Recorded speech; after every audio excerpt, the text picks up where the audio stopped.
கமல் சாரும், பிரம்மாண்டத்தின் விச்சம் சங்கர் சாரும், இசையில் அனிருத் 3 பேரும் சேர்ந்து படத்தை ராமகலப்படுத்திருக்காங்க அப்படிதான் சொல்லணும்.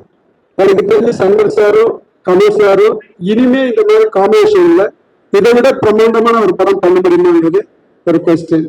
அதுதான். வாழ்த்துக்கள். அனைவருக்கும் வணக்கம். 21 வருஷத்துக்கு முன்னாடி பிரம்மாண்ட இயக்குனர் சங்கர் சார் அவர்கள் வந்து எனக்கு சினிமாவில் நடிக்கிறதுக்கு ஒரு வாய்ப்பு கொடுத்தாரு. ஃபர்ஸ்ட் ஆஃப் ஆல் அந்த வாய்ப்பு கொடுத்ததுக்கு ரொம்ப ரொம்ப தேங்க்ஸ் சங்கர் சார். 21 வருஷத்துக்கு அப்புறம் கமல்ஹாசன் அவர்கள் நடிச்ச படத்துல எனக்கு நடிக்கிறதுக்கு ஒரு வாய்ப்பு கொடுத்திருக்காரு. ஸோ அந்த 2வது வாய்ப்புக்கு இன்னும் கூடுதலாக ஒரு நன்றி சொல்லியிருக்கேன் sir. Thank you so much for everything Shankar sir. இந்த 21 இயர்ஸ் நீங்க போட்ட கதை தான். So thank you so much for believing in me. முக்கியமா ஒரு புதுமுகமா நீங்க என் மேல செலுத்தின நம்பிக்கையை விட ஒரு நடிகனா நீங்க இந்த படத்துல எனக்கு கொடுத்துருக்க இந்த பொறுப்பு நான் அவ்வளவு ஈஸியா வீண் போய் விட மாட்டேன். என்னால முடிஞ்ச அளவுக்கு நான் என்னோட உழைப்பு என்னோட காதலையும் இந்த படத்தை சேர்த்திருக்கேன். And Indian 2 will always be one of my favorite characters because நிறைய பேர் கேட்பாங்க ஒரு படத்துல வந்து நீங்க ஒரு கதாபாத்திரத்துல நடிக்கிறீங்க, ஒரு நடிகனா இருந்தப்போ உங்களுக்கு நிறைய உங்களோட பிலீஃப்ஸ் இருக்கும், உங்க கதாபாத்திரம் வேற மாதிரி யோசிப்பாங்க, இந்த கதாபாத்திரம் உங்களோட எவ்வளவு சேர்ந்து போகுது, எவ்வளவு முரணா இருக்குதுங்கிற மாதிரி கேட்பாங்க. எனக்கு தெரிஞ்சு இந்த கடந்த 20 வருஷத்துல நான் நடிச்ச படங்கள்ல நிறைய என்னோட பர்சனல் கேரக்டர் இந்த கதாபாத்திரத்துல இருக்கிறத நான் பாக்குறேன். அண்ட் இயக்குனர் வந்து எனக்கு இந்த பொறுப்பை கொடுக்குறப்போ அந்த வார்த்தை தான் சொன்னாரு. And it was a very very beautiful experience. இந்த கதாபாத்திரத்தோட தேடல் வந்து நான் it's a very personal journey. நான் ரொம்ப என்ஜாய் பண்ணேன். நான் சின்ன வயசுல இருந்து ஒரு கமலஹாசன் ஸ்டூடெண்ட், நான் ஒரு கமலஹாசன் ரசிகன், நான் ஒரு வானபி கமலஹாசன் கூட நான் சொல்லிக்கிறேன். ஏன்னா எனக்கு ஞாபகம் இருக்கிற நாள்ல இருந்து எல்லாமே கமல் சார்னு சொல்லிதான் வந்தது. அண்ட் கமல் சார் இது வரைக்கும் எந்த படத்துலயும் என் கூட நடிச்சது இல்லைன்னு நான் சொல்லுவேன். ஆனா என் கூட அவர் என்னோட ஃபர்ஸ்ட் படத்துல நடிச்சிட்டு இருக்காரு. பிகாஸ் நான் இது வரைக்கும் எப்ப கேமரா ஃபேஸ் பண்ணாலும் ஒரு எட்ட முடியாத உயரத்துல இருந்து அவர் கூடவே வழிகாமிச்சுட்டு இருந்திருக்காரு.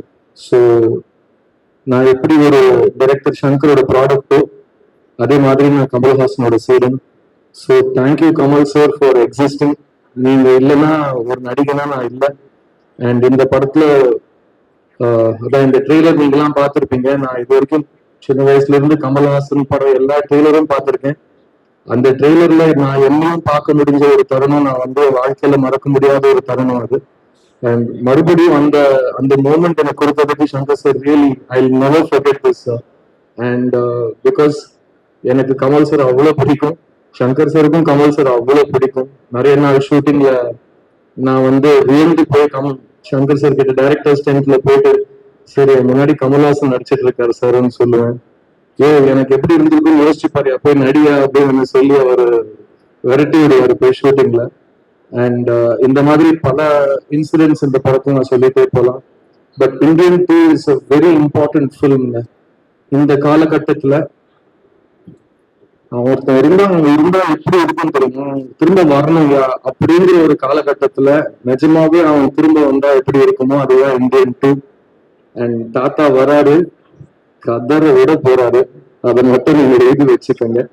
இந்த படத்துல ஒர்க் பண்ண ஒவ்வொரு தொழில்நுட்ப கலைஞருக்கும் என்னோட ரொம்ப ரொம்ப பெரிய தேங்க்ஸ் சொல்லிக்கிறேன். Cameraman Ravivarman sir, music director Anirudh. This film is a very important film for all of us. And நாங்க ரொம்ப ரொம்ப காதலிச்சு பண்ண ஒரு படம் இது. இந்த படத்தை வந்து நிறைய பேர் இப்ப டிக்கெட் வாங்குற ரசிகர்களே வந்து எவ்வளவு கோடி பண்ணும், எவ்வளவு வசூல் பண்ணோம்னா அவங்க அடிச்சுக்கிறாங்க. இப்போ நம்மளும் அந்த விளையாட்டுல சேர்ந்துப்போமே. So it's just going to be extraordinary and I can't wait for July 12th. And இங்க வந்து இந்த படத்தை சப்போர்ட் பண்ணதுக்கு ரொம்ப ரொம்ப நன்றி. அண்ட் இந்த படத்தை பத்தி நீங்க ஆடியன்ஸ்க்கு எடுத்துட்டு போற நேரம் இது, இந்த கண்டென்ட்டை. And Kamal sir and Shankar sir 2 பேரும் இறங்கி பப்ளிசிட்டி ப்ரொமோஷன்ஸ்னு ஒரு வழிகாட்டியா ஒரு பிளான் வச்சிருக்காங்க. I was very inspired to see that publicity plan. Because ஒரு படத்தை எடுத்தா மட்டும் போதாது, அந்த படத்தை பத்தி நம்மளே போய் கரெக்டா ஆடியன்ஸ் கிட்ட போய் சேர்க்கணுங்கிற பொறுப்பு அவங்க எடுத்துட்டு இருக்காங்க. So hats off to both of them. And I want to wish everybody on this film the best of luck. And இன்னும் நிறைய பேசுவோம். இன்னும் இந்த ஜூலை 12 வரைக்கும் டெய்லி ஏதோ ஒன்று பேசிக்கிட்டே இருப்போம். ஸோ அது வரைக்கும் தேங்க்யூ ஸோ மச். தாத்தா வராரு. எல்லோருக்கும் வணக்கம், குட் மார்னிங். ஃபர்ஸ்ட்லி இன்னைக்கு காலையில வந்து இந்த ட்ரெய்லர் பார்த்ததுக்கு எல்லாருக்கும் பெரிய தேங்க்ஸ். எங்களுக்கே ரொம்ப ஸ்பெஷலா இருந்தது இந்த பார்க்கறதுக்கு. ஏன்னா இவ்வளவு நாள் இந்த ஸ்டூடியோஸ்ல பார்த்துட்டு இப்போ இந்த பெரிய ஸ்கிரீன்ல வந்து இந்த சவுண்ட் அண்ட் இந்த விஷுவலை பார்க்கும்போது நமக்கு ஒரு பிரமிப்பா இருக்கு. ஸோ இன்னைக்கு ஜஸ்ட் ஷார்ட்டா என்ன சொல்லிக்கலாம்னா, தேசே பழைய மேட்ரு தான், ஹார்ட் ஒர்க் நெவர் ஃபெயில்ஸ் அப்படின்னு சொல்லுவாங்க. ஜஸ்ட் நம்மளுக்கு ரொம்ப சின்ன கெரியர் தான், 10-12 இயர்ஸ். இந்த 12 இயர்ஸ்ல இவ்வளோ ஹார்ட் ஒர்க் வந்து நான் பார்த்ததே கிடையாது. From Shankar sir, from Kamal sir, every frame, everybody was part of the film. Ravi sir, Sid, Bobby bro, Jagan bro, Kunal sound அவர் யூஎஸ் பண்ணி வந்திருக்காரு. ஸோ இது எல்லாமே கொண்டு சேர்த்த லைகா ப்ரொடக்ஷன்ஸ் அண்ட் ஜெயண்ட்டுக்கு தேங்க்ஸ். அண்ட் யா, சித்தார்த் சொன்ன மாதிரி ஜூலை 12 கண்டிப்பா ஸ்பெஷலா இருக்கும்னு நம்புறோம். The hard work by the legends will not fail for sure. It's going to be a sure shot blast. So thank you. எல்லாருக்கும் வணக்கம். போஸ்ட் ப்ரொடக்ஷன் ஒர்க் போயிட்டு இருக்கனால கொஞ்சம் நான் லேட்டாக வந்துட்டேன். அதுக்காக உங்கள் எல்லாத்தையும் நான் மன்னிப்பு கேட்டுக்கிறேன். என்னுடைய படங்கள் எல்லாமே அநேகமாக வந்து இப்படி நடந்தா எப்படி இருக்கும் அப்படிங்கிறது தான் most of my films concept. இப்போ இந்தியன் 2 அப்படிதான். இப்போ கரண்ட்ல இந்தியன் தாத்தா வந்தா எப்படி இருக்கும் அப்படிங்கிற கற்பனை தான் வந்து இந்தியன் 2. இந்தியன் 1 வந்து தமிழ்நாட்டுக்குள்ள நடக்கிற மாதிரி கதை இருந்தது. ஆனா இந்தியன் 2 வந்து கொஞ்சம் தமிழ்நாடு தாண்டி மற்ற மாநிலங்களுக்கும் கதை விரியுது. ஸோ அதை நீங்க ட்ரைலர்லயே பார்த்துருப்பீங்க. இந்த படத்தை பொறுத்த வரைக்கும் நிறைய கதாபாத்திரங்கள் இருக்கு இந்த படத்துல. மெயினா ஒரு இந்தியன் தாத்தா, அது இல்லாம நிறைய குடும்பங்கள் இந்த கதையில வந்து போகும். இந்தியாவில் உள்ள அத்தனை குடும்பங்களும் ஒரு என்கேஜிங்கா பார்க்கக்கூடிய ஒரு படம். படம் முடியும் போது ஒவ்வொருத்தரையும் இந்த படம் கொஞ்சம் யோசிக்க வைக்கும் நான் நம்புறேன். இந்த படத்தை வந்து இவ்வளவு சிறப்பா வர்றதுக்கு காரணம் வந்து முதல் காரணம் கமல் சார் தான். ஏன்னா பல தடவை சொன்ன மாதிரி வந்து பார்ட் 1ல கூட நாங்க 40 நாள் தான் வந்து அவருக்கு அந்த மேக்கப் போட்டோம், அந்த ப்ராஸ்தட்டிக்ஸ் மேக்கப். இந்த படத்துல வந்து 70 நாள் போட்டிருக்காங்க. அது சாதாரண விஷயம் இல்லை. டெய்லி பொறுமையா வந்து 3 hours உட்காந்து மேக்கப் போடணும். அந்த மேக்கப்ல சரியா சாப்பிட முடியாது, ஸ்ட்ரா வச்சுதான் லிக்விடா தான் சாப்பிட முடியும். ஷூட்டிங் முடிஞ்சும் நம்ம எல்லாம் போயிடுவோம். ஆனா காலையில ஃபர்ஸ்ட் எல்லாரும் வரதுக்கு முன்னாடி கமல் சார் தான் வருவாங்க. ஷூட்டிங் முடிஞ்சு நம்ம எல்லாரும் போயிடுவோம், கடைசியா அவர் தான் போவாரு. ஏன்னா ஷூட்டிங் முடிஞ்சாலும் அது கலைக்கிறதுக்கு வந்து 1 மணி நேரம் ஆகும். ஃபர்ஸ்ட் பார்ட் 1 ஷூட் பண்ணும்போது முத நாள் வந்து கமல் சார் அந்த மேக்கப்ல வந்து நிற்கும்போது ஒரு பயங்கர ஒரு சிலிப்பு ஒன்று உண்டாச்சு. இப்போ அதே சிலிப்பு 28 வருஷம் கழிச்சு அவர் ஃபர்ஸ்ட் மேக்கப் டெஸ்ட்டுக்காக போட்டுட்டு வந்தப்போ எனக்கு பயங்கரமா அதே ஃபீலிங் வந்தது. இன்னொன்று ஒவ்வொரு நாள் ஷூட்டிங் நடக்கும்போதும் வந்து கமல் சார்னே தோணாது. ஒரு இந்தியன் தாத்தா நம்ம பக்கத்திலேயே உலகிட்டு இருக்கிறாரு, பக்கத்துல இருக்காரு அப்படிங்கிற ஒரு ஃபீலிங் தான் வந்துட்டு இருக்கோம். கமல் சார்ன்றதே வராது, அதை நான் ஃபீல் பண்ணேன். அதுவும் இல்லாம அவருடைய உழைப்பையும் அவருடைய டெடிகேஷன் சொல்லிக்கிட்டே போகலாம். பார்ட் 1ல பண்ணும்போது பார்த்தீங்கன்னா அப்போ ப்ராஸ்தட்டிக்ஸ் வந்து அவ்வளோ அட்வான்ஸ்டு ஸ்டேஜில் கிடையாது. அதனால ரொம்ப திக்கா இருக்கும். முதல்ல பார்க்கும்போது கமல் சார் மாதிரி தெரியலையே அப்படிங்கிற மாதிரி ஒரு ஃபீலிங்லாம் இருந்தது. ஆனால் இந்த வாட்டி ஐ want to see the actor மோர் அப்படின்னு சொல்லி அந்த லெகசி கம்பெனியில் சொல்லி இப்போ இன்னும் அட்வான்ஸ் ஆனதுனால அந்த மேக்கப் இன்னும் கொஞ்சம் தின் ஆனதுனால நீங்கள் இன்னும் கமல் சாரை நிறைய பார்க்கலாம். பார்ட் 1ஓட அந்த கமல் சார் அந்த ஆக்டர் நீங்கள் வந்து கிளியராக பார்க்க முடியும். அது ஒரு பெரிய டிஃபரன்ஸ் நீங்கள் இந்த படத்தில் பார்ப்பீங்க. இது மாதிரி பல காட்சிகளில் ரொம்ப சிரமப்பட்டு நடிச்சிருக்காங்க. ஏற்கனவே ஆடியோ ஃபங்க்ஷனில் சொன்ன மாதிரி ஒரு சீன் 4 நாள் ரோப்லயே தொங்கி நடிச்சாங்க. அதாவது ஒரு சீன்ல வந்து ஒரு ஷாட் ரோப்ல இருக்கும், 2 ஷாட் ரோப்ல இருக்கும். ஆனா காலையில வந்து ஈவினிங் பேக்கப் ஆகிற வரைக்கும் ரோப்லயே தான் தொங்கணும். அந்த மாதிரி 4 நாள் ரோப்ல தொங்கி நடிச்சாங்க. ப்ராஸ்தட்டிக்ஸ், மேக்கப்பு, வேற ஒரு மொழி, பஞ்சாபில பேசணும், நடிக்கணும். அப்புறம் என்னன்னா அது 48 ஃப்ரேம்ஸ், ஐ மீன் ஸ்லோ மோஷன்ல எடுக்கிறோம் அதை. அதனால அது என்ன பண்ணோம்னா முதல்ல டயலாக பேசி நாங்கள் ரெக்கார்ட் பண்ணோம். 12 ஃப்ரேம்ஸ்ல ரெக்கார்ட் பண்ணோம்.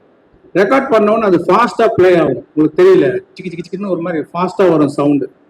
இப்போ அந்த சவுண்டை பிளே பண்ணி அந்த ரோப்ல தொங்கி அந்த ப்ராஸ்தட்டிக்ஸ் மேக்கப்போட பஞ்சாபி பேசி அதுக்கு சிங் பண்ணி நடிக்கணும். அவ்வளவு வேகமா போற அந்த சவுண்டுக்கு வந்து கேட்ச் பண்ணி நடிக்கிறது யாராலும் முடியாது எனக்கு தெரிஞ்சு. வந்து அவ்வளவு சிறப்பா பண்ணியிருக்காங்க. பத்தாவதுக்கு கையில வேற ஆக்டிவிட்டி, கை ஏதோ வரைஞ்சுக்கிட்டே இருக்கும். அந்த மாதிரி ஒரு சேலஞ்சிங், என்ன சேலஞ்சிங்காக கொடுத்தாலும் பண்றாரு அவர். இதை விட கடினமா என்ன பண்ண முடியும்? அதுக்குன்னு ஃபோர்ஸ் பண்றது இல்லை. அந்த காட்சி அமைப்பு இப்படி இருக்கும்போது அவ்வளவு பெஸ்டா பண்ணி கொடுத்துருக்காங்க. இன்னொன்று, அவர் வர ஒவ்வொரு காட்சியுமே நான் வந்து ஒரு மோர் தென் டைரக்டர், ஒரு ஆடியன்ஸா பார்க்கும்போது ஒரு பிரமிப்பு இருக்கு. அப்படியே அப்படியே பார்த்துக்கிட்டே இருக்கிற ஒரு பிரமிப்பு. இன்னும் கொஞ்ச நேரம் அவர் பார்க்கணும், மறுபடியும் எப்போ வருவாரு அப்படிங்கிற ஒரு ஃபீலிங் இருந்துகிட்டே இருக்கு. அவ்வளோ சிறப்பாக நடிச்சிருக்காங்க.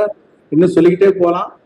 அது மாதிரி இந்த படத்தை ரொம்ப சிறப்பாக்கி கொடுத்த கமல் சாருக்கு வந்து என்னோட நன்றியை தெரிவிச்சுக்கிறேன்.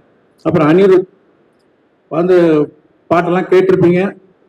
நான் என்ன எதிர்பார்த்தனோ அதோட சிறப்பாகவே போட்டு கொடுத்துருக்கிறார் அனிருத். அந்த சாங்ஸ் எல்லாம் வந்து அவருக்கு என்னுடைய நன்றி. நான் ஏற்கனவே சொன்ன மாதிரி ஒரு டியூன் வந்து ஒரு ஓகே சார், எவ்வளோ பர்சன்ட் சார் அப்படிம்பாரு, ஒரு 80% ஓகே அப்படின்னு. அதெல்லாம் ஒத்துக்கவே மாட்டேன். 100% நீங்க திருப்தி வர வரைக்கும் நான் டியூன் போட்டுக்கிட்டே இருப்பேன் அப்படின்னு சொல்லி ஒவ்வொரு பாட்டையும் அப்படி போட்டு கொடுத்துருக்காரு. தேங்க்யூ அனி. அப்புறம் இந்த இது இவ்வளவு பெரிய கனவை, இவ்வளவு பெரிய இமேஜினேஷனை வந்து என்னதான் இமேஜின் பண்ணிட்டு இருந்தாலும் அது இமேஜின் பண்ணிட்டே தான் இருக்கணும். அதை வந்து செயல் வடிவாக்கணும்னா அதுக்கு சுபாஸ்கரன் மாதிரி ஒரு ப்ரொடியூசர் இருந்தால் சரியா வரும். அவருடைய சப்போர்ட்னால தான் வந்து நான் என்னெல்லாம் நினைச்சனோ அதை வந்து ஒரு படமாக்கி பார்க்க முடியுது. ஸோ அவருக்கு என்னோட நன்றி தெரிவிச்சுக்கிறேன். இந்த படம் கம்ப்ளீட் ஆகிறதுக்கு உரையாடிய தமிழ் குமரன், செல்வகுமார் அவர்கள், அவங்களுக்கு என்னோட நன்றி. டிரைவர்கள் வந்து அதான் சொல்லுவேன், நீங்க வந்து தாத்தா மட்டும்தான் வர்மம் போடுவாரா, நீங்களும் போடுங்க. என்ன வர்மம்? ஒளி வர்மம். அது ஒளினாலே ஒரு வர்மம் போடுங்க அப்படின்னு சொல்லுவேன். உடனே புரிஞ்சுக்கிட்டு ஏதோ ஒரு மேட்சுக்கு ஒன்று பண்றாரு. பண்ணி முடிச்சுட்டு வந்து நிற்பாரு, என்ன சார் அந்த ஒளிவர்மம் வந்துருச்சா? இல்லைங்க, இது ஒளிவர்மம் இல்லை, இது ரவிவர்மம் அப்படின்னு நான் சொல்லுவேன். அவ்வளவு சிறப்பாக வந்து ஒளிப்பதிவு செஞ்சிருக்காரு. அப்புறம் நடிகர்கள் வந்து சித்தார்த், பாபி சிம்மா, ஜெகன், அப்புறம் ரிஷி, அப்புறம் வினோத் சாகர், இன்னும் நிறைய பேர், சமுத்திரகனி, எஸ்.ஜே. சூர்யா, பிரியா பவானி சங்கர், மனோபாலா, வேற நிறைய பேர். சில பேரை விட்டுட்டுனா கூட மன்னிச்சுங்க. ரகுல் பிரீத் சிங், விவேக் சார் மெயினா வந்து எவ்வளவு சந்தோஷமா இருக்கு அவரை பார்க்கறதுக்கு. வந்து எவ்வளவு வருஷம் ஆச்சு அவரை பார்த்து. ஆனா இந்த படத்துல பாருங்க, ரொம்ப வித்தியாசமான ஒரு கதாபாத்திரம். அது வழக்கமா சொல்றேன் வித்தியாசமானு, உண்மையிலே ஒரு வித்தியாசமான கதாபாத்திரம். அவரோட டைமிங், அவரோட ரியாக்ஷன் எல்லாமே வேற மாதிரி பண்ணியிருக்காரு அவரு.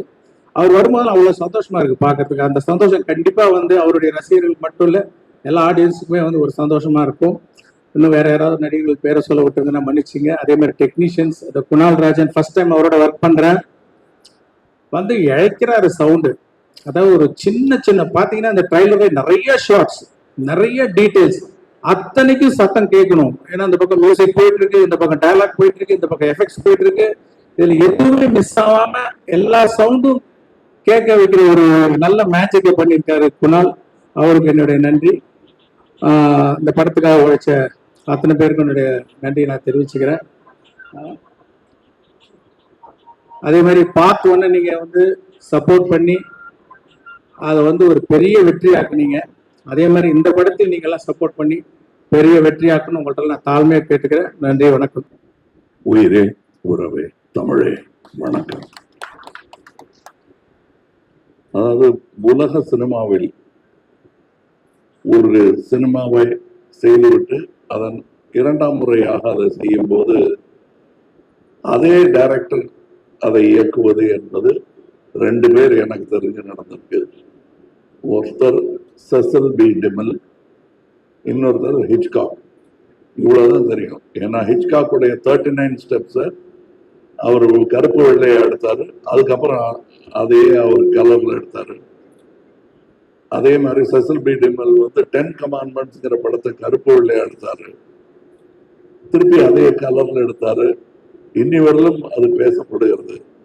அந்த வாய்ப்பெல்லாம் யாருக்குமே கிடைக்காது. இது சங்கர் அவர்களுக்கு கிடைத்திருக்கிறது. அவருக்கு கிடைத்ததனால் எனக்கும் கிடைத்திருக்கிறது. ஏன்னா பி.யு. சின்னப்பா அவர்கள் நடித்த அந்த உத்தம புத்திரன்ல அதுக்கப்புறம் நடிகர்களை தான் நடித்தாரு. அவங்க இல்ல, நான் இருந்து இந்த 2ஆம் பாகத்தை பார்ப்பது, அதுவும் இந்த 2ஆம் பாகம் என்னும் ஒரு ஃபேஷன் வருவதற்கு முன்னாடி எடுத்துட்டு வந்தாங்க முதல் பாகத்தை. வேணா ஒரு தற்பெருமை ஒண்ணு நான் சொல்லிக்கலாம். இதே சாலையில் ஒரு டப்பிங் தியேட்டர் நடந்துட்டு இருந்த போது இந்தியன் படத்தோட டப்பிங் போது நான் சொன்னேன், சார் 2வது பாகம் எடுத்துடலாம் அப்படின்னு நான் சொன்னேன். அப்ப அந்த படப்படப்பே எங்களுக்கு அடங்கல. இது எப்படியாவது ரிலீஸ் பண்ணோன்னு. நல்லாதான் இருக்கு சார், இப்ப அதை பத்தி பேசாதீங்க சார் சொல்லல. அவருடைய மனம் இருந்தது. ஆனால் முக்கியமா இந்த 2ஆம் பாகம் எடுப்பதற்கு கருவை எங்களுக்கு இன்றும் கொடுத்து கொண்டிருக்கும் அரசியலுக்கு நன்றி. ஏன்னா இந்த கரப்ஷன் இன்னும் அதிகமானதுனாலதான் இந்தியன் தாத்தாவுடைய 2ஆம் வருகைக்கு ஒரு பெரிய அர்த்தமே இருக்கிறது உங்கள் மத்தியில். அந்த அவர்களுக்கும் இது நல்லவங்க கெட்டவங்க எல்லாருக்கும் நன்றி சொல்ற ஒரு விஷயம். இன்னும் சொல்ல போனா இருக்கிறவங்க இல்லாதவங்களுக்கு கூட நன்றி சொல்லணும். இந்த மேடையில நான் ரொம்ப சந்தோஷமா ஒரு தலைமுறையுடன் நடித்து கொண்டிருக்கிறேன். நான் மதிக்கும் நல்ல நடிகர்கள், என் நண்பர்கள் இப்போது எங்களுடன் இல்லை. அவங்கெல்லாம் இந்த வெற்றி விழாவில் பங்கெடுத்திருக்க வேண்டியவர்கள். மனோபாலா, நெடுமுடிகள் வேணும், விவேக் போன்றவர்கள்.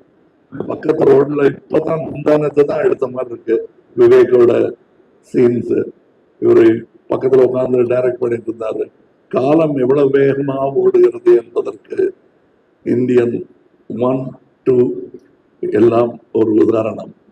நாங்க திரும்பி பார்க்கறது கூட சங்கருங்கிற அந்த இளைஞர், அவர் நல்ல வேளை இன்னும் இளைஞராகவே இருக்காரு. நல்ல வேளை நான் தாத்தாவை போட்டதுனால வித்தியாசம் தெரியல. இன்னொரு முக்கியமான ஒரு இந்த மாதிரி மேடைகள்ல வழக்கமா 2 பேர் சண்டை போட்டுக்குவாங்க, மாற்று கருத்து இருக்கும். அது இல்லாம போயிடக்கூடாது இதுங்கிறதுக்காக ஒரு நம்ம ரவிவர்மன் ஒன்று சொன்னாரு, சங்கர் சாரும் கமல் சாரும் நினைச்சாலே இது மாதிரி எடுக்க முடியாதுன்னு. எடுத்திருக்கோம், அதான் இந்தியன் 3. இந்த மேடையில் அதை பேசக்கூடாது. அவரையும் எதிர்த்து பேசிட்ட ஒரு சந்தோஷம் எனக்கு இருக்கு. அவருக்கு தான் சம்மந்தப்பட்டிருக்காரு. இதுல இருக்கிற எல்லாருக்கும் ஒவ்வொருத்தருக்கும் நான் நன்றி சொல்ல ஆரம்பிச்சேன்னா, நாங்க பாம்பே போறதா இருக்கோம் அடுத்த விழாவுக்கு. அது ரத்து செய்ய வேண்டியிருக்கும். இப்ப டைரக்டரே சொல்லிட்டாரு குணால் அவர்களை பற்றி. குணால் அவர்களை நான் சந்திச்சே 10 வருஷம் ஆச்சுன்னு சொன்னா 10 மேலே ஆயிடுச்சு. எனக்கே ஆச்சரியமா இருக்கு. விஸ்வரூபத்தும் போது நான் அவரை சந்தித்தேன், அதுல வேலை செஞ்சார். ஸோ அது மட்டும் இல்லை, இந்த படம் 5 வருடம் 6 வருடம் எடுத்ததுக்கு காரணம் நாங்க தொழில்நுட்பமோ இதுவோ தொழில்நுட்ப கலைஞர்களோ நட்சத்திரங்களோ காரணம் அல்ல. இயற்கை, கோவிட்ல இருந்து விபத்துக்கள்ல இருந்து பல விஷயங்கள் எங்களுக்கு இடையூறாக வந்தும் அதுல இருந்தெல்லாம் எங்களை மீட்டு தோளில் சுமந்து வந்த லைகா நிறுவனத்திற்கும் ரெட் ஜெயண்ட் நிறுவனத்திற்கும் என்றென்றும் இந்தியன் 2ம் 3ம் கடமைப்பட்டது. அதன் வெற்றியை அனுபவிக்க வேண்டும், முதல் ஆட்கள் அவர்களாக இருக்க வேண்டும் என்பதுதான் சங்கர் அவர்களுக்கும் எனக்கும் ஆசையாக இருக்கிறது. காரணம், அதை எடுத்து அதை ஒரு ரசிகனாக ஏற்றெடுத்த உதயநிதி அவர்களுக்கும் நான் நன்றி சொல்றேன். ஏன்னா அவர் இதுல சம்பந்தப்பட்டது காரணமே அவர் இந்த படத்தையும் இதன் நடிகனையும் டைரக்டரையும் பெரிதாக ரசிக்கிறார் என்பதுதான் உண்மை. மற்றபடி இப்ப இங்க பேசும்போது சித்தார்த் சொல்லிட்டாரு, அவர் தனியா பேசும்போதே மேடையில மைக்கு கொடுத்து பேசுற மாதிரி தான் என்கிட்ட பேசினார். அது சொன்னா நம்ப மாட்டீங்க. இந்தியன் 3 வரட்டும், அப்புறம் வேணா கொஞ்சம் நம்பிக்கை வரும் உங்களுக்கு. நானே ஒரு கண்ணை சுருக்கி தான் பார்ப்பேன், நிஜமாவே என் மேல இவ்வளவு பிரியம் இருக்குமான்னு. அந்த அளவுக்கு பிரியம் காட்டக்கூடியவர். இங்க இருக்கும் என் சகோதரர்களும் அப்படித்தான். இதுல இந்த 100% சொன்னார் இல்லையா டைரக்டர், அது எப்படி 100% கொடுக்க முடியுங்கிறத கத்துக்க வேண்டிய ஒரு ஆளு அனிருத்னு நினைக்கிறேன். ஏன்னா என்னால ஒரு அளவுக்கு மேல கேட்டாங்கன்னா என்னால முடிஞ்சது பண்ணிருக்கேன் அப்படின்னு சொல்ல தோணும். அப்படி சொல்லாம இருக்கிறது எப்படிங்கிறது கத்துக்கணும். ஏன்னா நான் எங்க இருந்தாலும் நல்ல விஷயத்தை கத்துக்குவேன் கொண்டாம. அதனால தனியா வந்து கேட்டு தெரிஞ்சுக்கிறேன். இங்க இருக்கும் என்னுடைய நண்பர்கள் எல்லோருமே இந்த படத்துல சம்பளம் வாங்கிட்டு நடிச்ச மாதிரியே எனக்கு தோணல. சந்தோஷமா நடிச்சாங்க. அதுக்கு வாய்ப்பது மிகவும் கடினம். இதை இன்னும் 20 வருஷம் கழித்து சொல்லிக்கலாம், 25 வருஷம் கழித்து சொல்லிக்கலாம். நான் இன்றை சொல்லிக் கொடுக்கிறேன். இந்த யாராவது நான் சொல்ல விட்டிருந்தேன்னா, இந்த படம் பல சாதனைகளை படைக்கும் என்று நம்பிக்கொண்டிருப்பதனால் அடுத்த விழாவில் விட்டதை பிடிச்சிருக்கலாம் நினைக்கிறேன். மற்றபடி உங்களுக்கு நான் இதுவரை அமைதி காத்ததற்காகவும் இனி கொடுக்க போகும் உங்கள் பாராட்டு விமர்சனம் அனைத்திற்குமே நன்றி சொல்லி விடைபெறுகிறேன். ஜெயஹிந்த். படம் வந்து கமல் சாரே சொல்லியிருக்காரு, பாலிடிக்ஸ் பேசும் அப்படின்ற மாதிரி. இதுல வந்து ஒரு ரோல்ஸ் ராய்ஸ் கார் வந்து with Gujarat registration. Is there anything to say with that thing? இந்த கதை வந்து எல்லா ஸ்டேட்டுக்கும் விரியுதுன்னு நான் சொன்னேன். ஸோ அந்த மாதிரி மற்ற ஸ்டேட்டையும் காமிச்சிருக்கோம், மற்ற ஸ்டேட்லையும் ரோல்ஸ் ராய்ஸ் மற்ற காரையும் காமிச்சிருக்கோம். அப்படிதான் நீங்க எடுத்துக்கணும். வணக்கம் கமல் சார். கமல் சார், 28 ஆண்டுகளுக்கு அப்புறம் 28 வருஷத்துக்கு அப்புறம் இந்தியன் டூ வருது. அப்ப இருந்த அதே ஊழல், அதே கரப்ஷன், அதே அரசியல்வாதிகள் இப்போ இருக்காங்க. இதுக்கு காரணம் வந்து அரசியல்வாதிகள் மொத்தமா, வேற யாருமா என்ன நினைக்கிறீங்க? சார், முக்கியமான ஆட்களை விட்டுங்க. நாமளும் தான். நாம எல்லாம் அந்த கரப்ஷன் நடக்கிற முடியுமா அவங்க தனியா? நாமளும் தான். அதையும் தான் சொல்கிறது இந்த படம். அதற்கு தனி அப்ளாஸ் நான் கொடுத்துட்டேன். நீங்க கொடுக்க வேண்டிய பாக்கி இருக்கு. சார் சார் இந்தியன் 2 வந்து ஜூலை 12 ரிலீஸு. இந்தியன் 3 எப்போ ரிலீஸு? இதனுடைய 4ஆம் பாகம் 5ஆம் பாகம் எல்லாம் உருவாகி மம்முட்டியோட சாதனையை முறியடிக்குமா? அதாவது நீங்க சொல்லும் போதே பதறது எனக்கு. அதாவது அதை பேச வேணாம். இந்தியன் 1 எடுக்கும் போது நான் இந்தியன் 2 சொன்ன போது எப்படி டைரக்டர் பதறினாரு, அந்த மாதிரி இப்ப சொன்னதும் எனக்கு பதறது. காலையில 4 மணி கோழி கத்துறதெல்லாம் ஞாபகம் வருது எனக்கு. இதை நீங்க பாருங்க. இதுக்கு அடுத்து வரதையும் வெற்றி பண்ணுங்க. அதுக்கப்புறம் தெம்பு இருந்தா எங்களுக்கு, உங்களுக்கு நம்பிக்கை இருந்தால் அதெல்லாம் நடக்கலாம். Thank you Devaraj sir. Shankar sir, இந்த இந்தியன் 2 படத்துடைய கதை இதுதான் சொல்லிட்டு யூடியூப் பல விதமான கதைகள் சொல்றாங்க. அதெல்லாம் பாக்குறப்ப உங்களுக்கு எந்த மாதிரி நினைச்சீங்க, சிரிச்சுக்கீங்க? சரி, கமகேன். அதாவது பல யூடியூப் சேனல்ல இந்தியன் 2 படத்துடைய கதை இதுதானே ஆளுக்கு ஒரு கதையை சொல்றாங்க. இதெல்லாம் பாக்குறப்ப நீங்க எப்படி ஃபீல் பண்ணீங்க? இதெல்லாம் பாப்பீங்களா? இல்ல, உண்மையிலே இப்ப சமீபமா எனக்கு பாக்குறதுக்கு நேரம் கிடைக்கல. ஒவ்வொருத்தரோட கற்பனை ஒவ்வொரு மாதிரி இருக்குது. வந்து பார்க்கட்டும். பார்க்கும்போது பொருந்தி போச்சுன்னா சந்தோஷப்படுவாங்க, பொருந்தலைன்னா அட வேற மாதிரி நல்லா இருக்குன்னு என்ஜாய் பண்ணுவாங்க. Thank you sir. சார் மைக் வாங்கிக்கிறீங்களா? அடிருக்கு சார் மைக் வாங்கிக்கோங்க சார் ப்ளீஸ். இந்தியன் 1ல சுகன்யா மேடம் வராங்க, அதே வயசான கேட்டப்ல. ஸோ சார் இருக்காங்க, அவர் ஃபாரின் போயிடுறாரு. மேடம் என்னன்னாங்கன்னு தெரியல. இந்தியன் 2ல சுகன்யா வருவாங்களா? அந்த கதாபாத்திரம் இந்த இந்தியன் 2ல அவசியப்படல. அடிருக்கு hi bro. So take the mic sir please. Thank you. Eagle is கமிங்னு ஒரு கான்செப்ட், ஹுக்கும்னு ஒரு கான்செப்ட். இப்போ இந்த படத்துக்கு அனிருத் ப்ரோட்ட, இந்த படத்துக்கு அப்புறம் கதரஸ் ஒரு கான்செப்ட் பண்ணிடலாம் ப்ரோ. கண்டிப்பா பண்ணலாம் bro. And one more thing is like அந்த 3 minutes 2 minutes 4 minutes சாங்ஸ்க்கு மத்தியில ஒரு 5 minutes லாங் சாங் நீரோ இருக்கும், ரொம்ப சூப்பரா இருந்துச்சு. ஸோ டேரக்டர்ஸே பாட்டுகளை குறைக்கும் போது அந்த 5 நிமிஷம் பாட்டு சங்கர் சாரோட அந்த காம்பினேஷன் எப்படி ஆரம்பிச்சு? அது ஜென்ரலா அவ்வளோ லெங்தா சாங் ஃபர்ஸ்ட் ஃபிலிம்லயே பண்ணவே கிடையாது. பட் சாரோட கம்போஸ் பண்ணும்போது அது அந்த அந்த சிட்டிங் நிறைய டோன்ஸா வந்துட்டு இருந்தது. ஸோ அது நல்லா இருக்கேன்னு அப்படியே வச்சு இன்னும் லாங்கரா இருந்து ஆக்சுவலி கொஞ்சம் எடிட் பண்ணிட்டோம். ஒரே ஒரு விஷயம் தேங்க்யூ. இன்னும் ஒரு 2 கொஸ்டின் தான். சோ யாராவது எல்லா மாநில ஊழலை பத்தி பேசுன்னு சொன்னீங்க, எல்லா மாநிலத்துக்கும் கதை தெரியுதுன்னு சொன்னீங்க. குஜராத்ல இருந்து என்ன விஷயத்த சொல்ல போறீங்க? படம் பாருங்க.